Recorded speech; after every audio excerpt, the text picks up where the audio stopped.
She was thrown onto the street with nothing but a shattered, non-functioning watch and the deed to a rotting, debt-crushed farmhouse. Her step-family laughed, thinking they had financially ruined her forever. They didn't know that broken timepiece was the key to a $70 million empire hidden right beneath the floorboards. The mahogany-paneled conference room on the 52nd floor of the Citigroup Center felt less like a place of legal proceedings and more like an execution chamber. Rain lashed against the floor-to-ceiling windows overlooking Manhattan, casting long, weeping shadows across the polished table. Vivian Croft sat entirely still, her hands folded tightly in her lap, her black mourning dress feeling suffocatingly heavy. Across from her sat the victors. Her stepmother, Diane, was draped in a black Chanel suit that cost more than Vivian's annual rent, dabbing her completely dry eyes with a monogrammed handkerchief. Beside Diane were her two children, Preston and Cecilia. Preston was actively scrolling through his phone, completely detached from the gravity of his stepfather's death, while Cecilia admired her fresh gel manicure, occasionally sighing as if the reading of the last will and testament were merely a minor inconvenience in her social calendar. At the head of the table sat Gregory Fitzgerald, a senior partner at the prestigious law firm Kirkland & Ellis. He adjusted his silver-rimmed glasses, clearing his throat with a dry, mechanical cough. "We are here to execute the final wishes of Jonathan Croft," Attorney Fitzgerald began, his voice devoid of any warmth. "As you know, Jonathan's estate is vast, encompassing Croft Logistics, several commercial properties in Tribeca, the Hamptons estate, and substantial liquid assets held through J.P. Morgan Chase." Vivian swallowed hard. She didn't care about the money.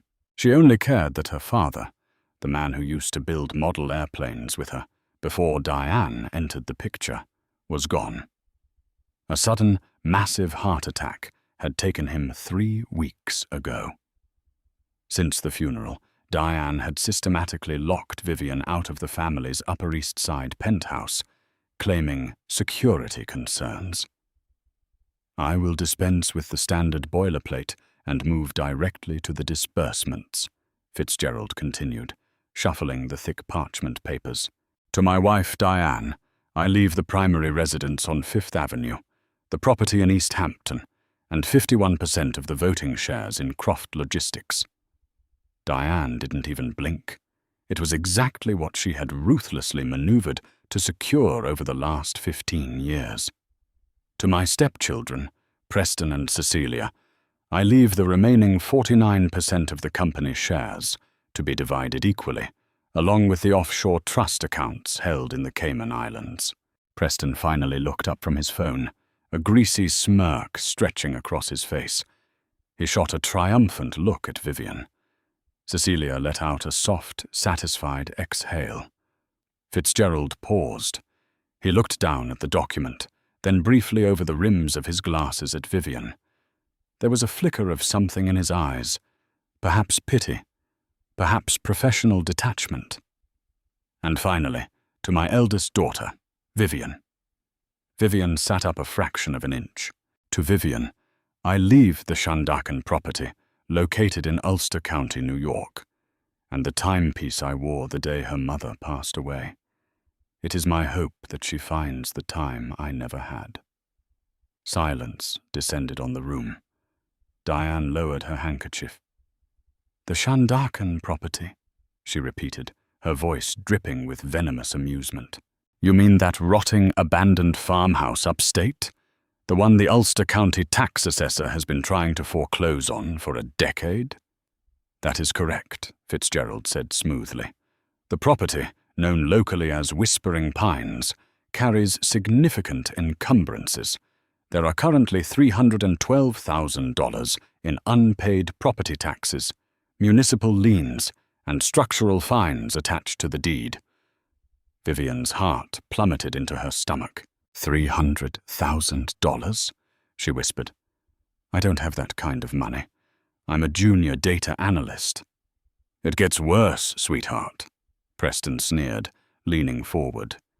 Since Dad transferred the title directly to you in the will, the county will come after your personal wages to settle the municipal debt. He didn't leave you an inheritance, Vivian. He left you a financial death sentence. Mr. Fitzgerald, Diane interrupted, her tone brisk and businesslike. As the primary executors of the liquid estate, my children and I officially sign a renunciation of interest regarding the Shandakan property. We want no legal attachment to that toxic asset. Draft the paperwork. We are abandoning all claim to it, leaving Vivian as the sole liable party.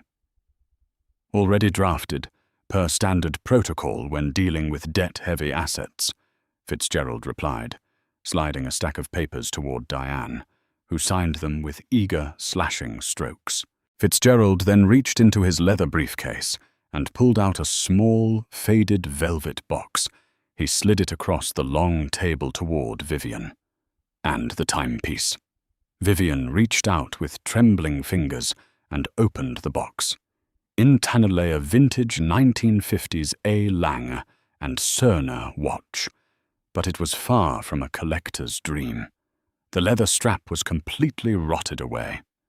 The glass crystal face was shattered into a spiderweb of deep cracks. The silver casing was heavily tarnished, stained with dark oxidation, and the hands were permanently frozen at 4:14. It looked like it had been run over by a truck and left in the mud for years. It's literal garbage, Cecilia giggled, leaning over to inspect it. Honestly, Vivian, it's fitting. You always were the charity case of this family. That will be all, Mr. Fitzgerald, Diane said, standing up and smoothing her skirt. She looked down at Vivian with a gaze so cold it could have frozen boiling water. Vivian, your belongings from the penthouse have been packed into 2 trash bags and left with the doorman. Do not attempt to enter the building. Security has your photograph, and they will call the NYPD. Vivian stared at the broken, worthless watch in the box. Tears hot with betrayal and humiliation pricked her eyes, but she refused to let them fall. He loved me, she choked out, her voice trembling. My father loved me. He wouldn't do this to me on purpose. Preston buttoned his bespoke suit jacket, leaning down so his face was inches from hers. Newsflash, Viv. He didn't love you. You were a reminder of his broke, miserable first marriage. He gave us the empire, and he gave you the landfill. Enjoy paying off those tax liens on your minimum wage salary.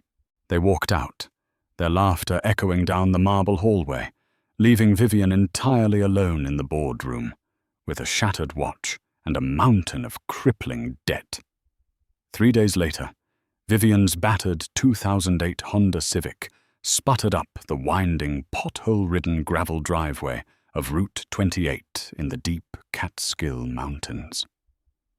The relentless upstate New York rain had turned the path into a river of gray mud.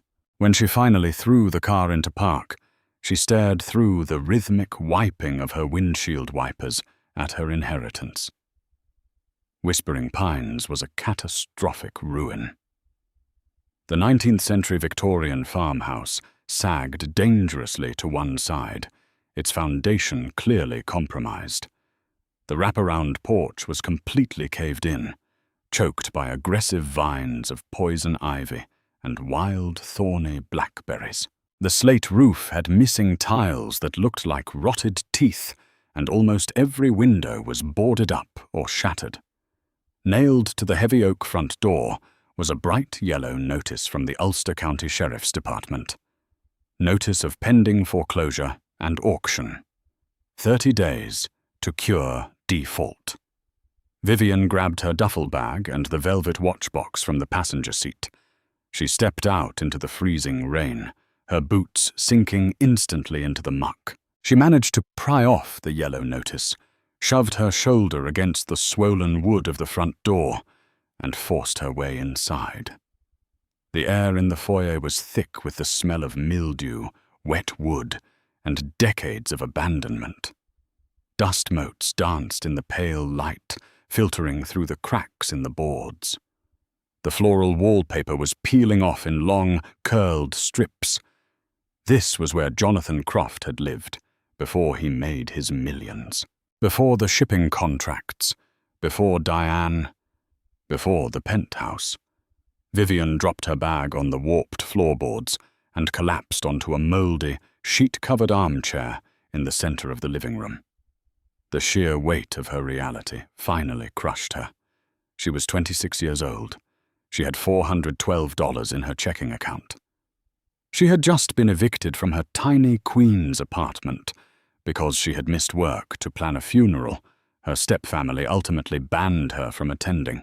Now, she was on the hook for over $300,000 in property taxes.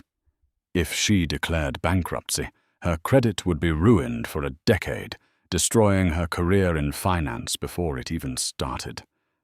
She pulled the velvet box from her pocket and took out the shattered Lang and Cerner watch. "Why, Dad?" she whispered, the tears finally spilling over, cutting warm tracks down her freezing cheeks. "Why did you hate me so much? What did I do wrong?" She ran her thumb over the cracked glass. The watch was unusually heavy for its size. Desperate for some kind of connection, some sign of the father she thought she knew, she tried to turn the winding crown on the side.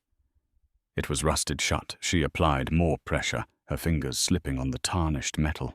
Frustration, hot and blinding, surged through her veins. "Work, damn it!" she screamed, twisting the crown with all her remaining strength. With a sharp snap, the crown broke completely off in her hand. Vivian let out a guttural sob of pure anger. She stood up, rearing her arm back, and hurled the broken timepiece as hard as she could at the massive stone fireplace across the room. The heavy watch struck the fieldstone hearth with a loud metallic crack. It didn't shatter further. Instead, it popped open, panting. Vivian stared at the metal pieces scattered on the dusty floorboards. Slowly, her anger gave way to confusion. She walked over and knelt by the hearth. The backplate of the watch had dislodged upon impact. But as Vivian picked it up, she realized something impossible. The dark, tarnished metal on the outside was merely a thin coating of painted enamel. Where the enamel had chipped away from the impact, the metal underneath gleamed with an immaculate, untarnished brilliance. It wasn't silver or cheap steel. It was solid, heavy platinum. Frowning, she picked up the main body of the watch. The intricate gears and springs of the Lang and Cerner movement were gone. They had been entirely hollowed out. In their place was a perfectly machined circular cavity. Nestled inside the cavity was a small, tightly rolled tube of what felt like architectural drafting mylar, wrapped in a thin gold wire. Vivian's breath hitched. Her hands shook violently as she untwisted the tiny gold wire and carefully unrolled the waterproof mylar. It was a miniaturized, hand-drawn blueprint. The ink was crisp and precise. She recognized her father's architectural drafting handwriting immediately. It was a schematic of Whispering Pines, but it didn't match the house she was sitting in. The blueprint showed the first floor, the basement, and then a sub-basement, a massive reinforced square room located directly beneath the stone fireplace, extending deep into the bedrock. Written at the bottom of the mylar, in her father's distinct looping cursive, was a single line of text. "Diane takes the illusion. You take the foundation. Find the true north, Vivian." Vivian stared at the note. Her heart hammered a frantic rhythm against her ribs. The illusion. Diane got the stocks, the penthouse, the company, everything on paper. But what was the foundation? She looked back at the hollowed-out watch casing. Inside the platinum shell, tiny numbers had been micro-engraved into the metal. 3, 1, 4, 2. She scrambled to her feet, abandoning her duffel bag, and ran toward the back of the house. She found the basement door behind the kitchen, its hinges rusted tight. She kicked it open, coughing as a cloud of ancient dust billowed up the wooden stairs. Pulling out her cell phone and turning on the flashlight, she descended into the pitch-black cellar. The basement was a cavernous space filled with broken furniture, rusted tools, and cobwebs thick as cotton. The air was freezing. Vivian navigated the clutter, orienting herself. The blueprint indicated that the hidden room was directly beneath the living room fireplace. She moved to the center of the basement, locating the massive brick column that supported the hearth above. It looked completely ordinary, just a structural pillar made of old, crumbling red brick and mortar. Find the true north. Vivian pulled out her phone's compass app. She walked around the thick brick column until she was facing perfectly north. She shined her flashlight onto the bricks. They looked solid. She ran her hands over the rough, cold clay. Nothing. She looked down at the numbers engraved in the watch, 3142. Starting from the floor, she counted up 3 bricks. Then she moved 1 brick to the right, then 4 bricks up, then 2 to the left. Her fingers brushed against a specific brick. Unlike the others, the mortar surrounding it wasn't rough and sandy. It felt suspiciously smooth, almost rubbery. She pressed her thumbs hard against the center of the brick. With a soft pneumatic hiss, the brick depressed inward by about 2 inches. Deep within the walls of the dying house, a heavy mechanical clanking echoed. It sounded like ancient gears grinding to life. Suddenly, the entire northern face of the brick column shuddered. A seam appeared in the mortar, perfectly rectangular, and a section of the brick wall swung inward, revealing a pitch-black tunnel descending into the earth. Vivian stood frozen, the beam of her phone light piercing the darkness of the secret stairwell. The air flowing up from the tunnel wasn't musty or damp. It was dry, sterile, and smelled faintly of machine oil and old paper.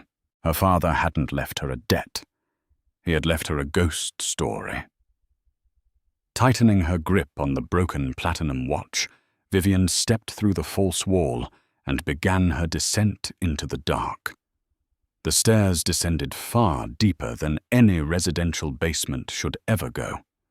They were constructed of perfectly poured, high-density concrete, flanked by motion-sensor LED strip lights that flickered to life with sharp, sterile precision as Vivian took her first cautious steps. The air grew significantly cooler, but it was perfectly climate-controlled, stripped of all humidity to preserve whatever lay at the bottom. After descending 3 flights, Vivian stood before a massive, brushed steel Mosler safe door. It was the kind of reinforced barrier usually reserved for the underground vaults of the Federal Reserve or high-security diamond exchanges in Antwerp. Adjacent to the heavy spinning wheel lock was a sleek, biometric and numeric keypad. Her hands were still trembling as she wiped the dust from her fingers. She looked at the platinum watch casing, verifying the micro-engraved numbers one last time. She punched the keys. 3, 1, 4, 2. A harsh mechanical beep echoed in the tight stairwell, followed by a heavy, hydraulic clunk. The green LED light flashed on the keypad. Grabbing the steel wheel, Vivian threw her entire body weight into it, spinning it counterclockwise. With a pneumatic hiss that popped her ears, the massive door swung outward on its counterbalanced hinges. Vivian stepped into the room, her breath catching in her throat. The sub-basement wasn't a dusty storage room. It was a state-of-the-art, independently powered panic room and secure storage facility. The walls were lined with seamless titanium-reinforced panels.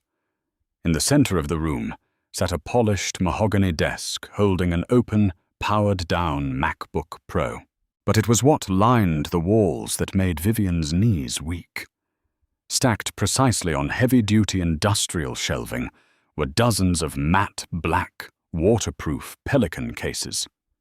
Next to them was a towering stack of wooden crates, heavily branded with the logos of international security firms.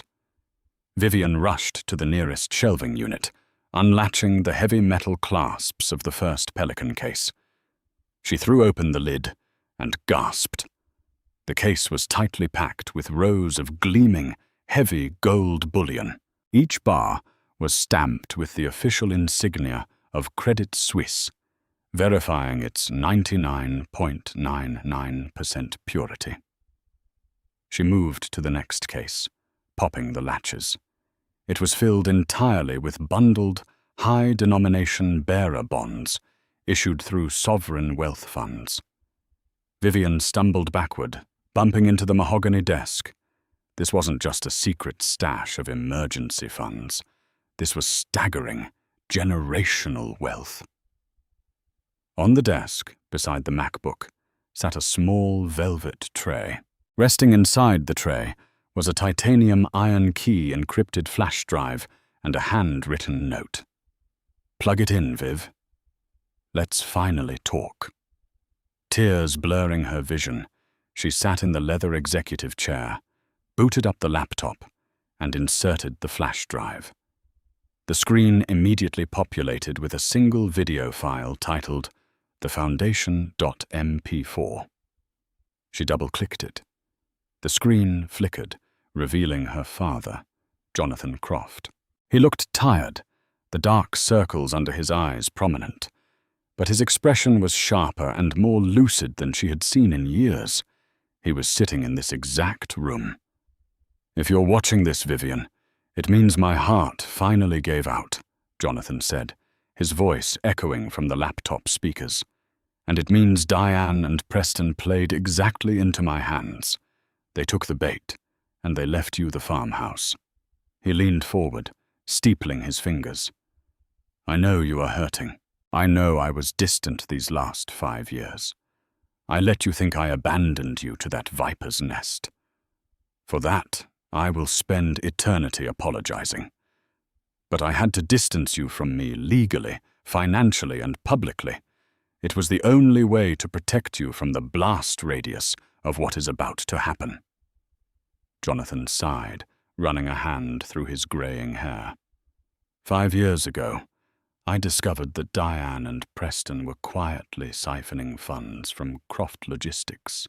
Worse, Preston was using our international shipping lanes to launder money for shell corporations linked to offshore syndicates. If I had gone to the authorities, the federal government would have frozen all my assets under the RICO Act. You would have been left with nothing. The scandal would have destroyed the family name and wiped out everything I built. Vivian covered her mouth with her hands, a sob escaping her lips. "So I played the fool," Jonathan continued, a dark smile playing on his lips. "I let them think they were outsmarting me. While they were busy inflating the company's apparent value to secure more fraudulent loans, I began quietly shorting my own stock and liquidating my founder's equity. I converted my clean, legal wealth into untraceable, decentralized assets." He gestured around the vault. "Over 3 years, I funneled $70 million into this room, completely off the grid. No banks, no digital footprint. And then I laid the trap. I rewrote the will." To illustrate his point, a graphic flashed on the screen, detailing the reality of the estate distribution. Diane wanted the empire. Jonathan's voice returned to the speakers. She wanted the status, the voting shares, the penthouse.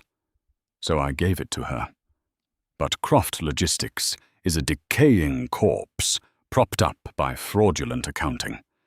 I intentionally tipped off the Securities and Exchange Commission 6 months ago. By accepting the inheritance and signing the renunciation of this property, Diane and Preston officially assumed all fiduciary responsibility for the corporate debt and the laundering operations. They didn't inherit a company, Vivian. They inherited a federal indictment. Jonathan looked directly into the camera, his eyes filled with fierce, protective love. I left you the debt on the house to make the property look like a toxic asset. I knew Diane's greed would blind her. She would abandon it to hurt you, severing her legal right to anything on these grounds. Use the gold in the first case to pay off the county taxes. The rest is yours. Build the life they tried to deny you. I love you, Vivian. I always have. Now go finish the game. The video cut to black. Vivian sat in the silence of the underground vault, the glow of the screen illuminating the dried tears on her face. The crushing weight of the last 3 weeks evaporated, replaced by a surge of adrenaline and profound clarity. Her father hadn't thrown her to the wolves. He had built her an impenetrable fortress while luring the wolves off a cliff. She wasn't a victim anymore. She was the executioner. 30 days later, the Ulster County Courthouse was buzzing with the low murmur of local real estate investors and bargain hunters. The morning sunlight streamed through the tall, dusty windows of the auction room. Sitting in the front row, wearing her signature Chanel suit, was Diane. Beside her, Preston aggressively chewed a piece of nicotine gum, looking at his Rolex.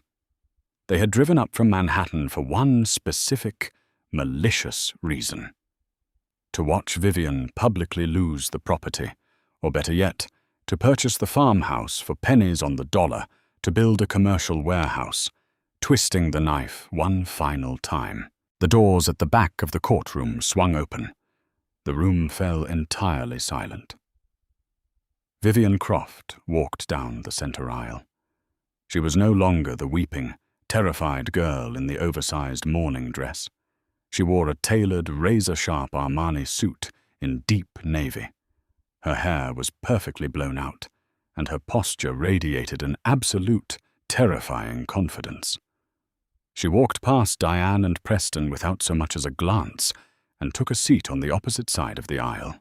Preston scoffed, leaning over to his mother. Look at her. Probably rented that suit just to save face before the bank takes her precious little shack. At the front of the room, the county auctioneer struck his gavel. Next on the docket, the property known as Whispering Pines. Opening bid is set at the total cost of municipal liens and outstanding taxes, $312,000. Preston immediately raised his paddle. $312,000.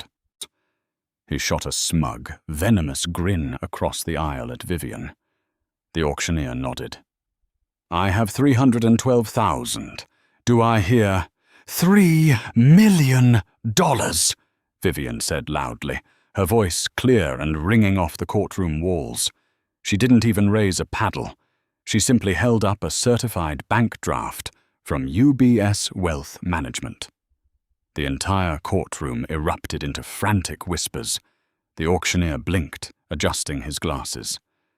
Ma'am, the bid is $3 million. We require immediate proof of funds for bids over. Vivian stood up, walked to the podium, and handed him the certified draft, alongside a crisp legal document. Purchased in full through my private holding company, True North LLC. The outstanding liens are paid, and the remainder is to be deposited into the county's municipal development fund. Diane's face drained of color. She gripped the wooden bench, her knuckles turning white. Where did she get $3 million? she hissed at Preston, who was staring at Vivian in open-mouthed shock. The auctioneer slammed his gavel. "Sold to True North, LLC." As the courtroom began to clear, Vivian finally turned and walked over to where Diane and Preston remained frozen in their seats. She held a thick, heavy manila envelope in her hands. "Hello, Diane." "Preston," Vivian said smoothly, her tone eerily reminiscent of Gregory Fitzgerald's detached professionalism in the boardroom a month prior. "Who are you sleeping with to get that kind of cash, Vivian?" Preston spat, standing up to try and intimidate her. "You're a junior data analyst. You're broke." "Was," Vivian corrected softly. She held out the manila envelope. "I believe this belongs to you. It was delivered to the penthouse this morning. But since you were busy driving up here to gloat, my attorneys thought it best I deliver it to you personally."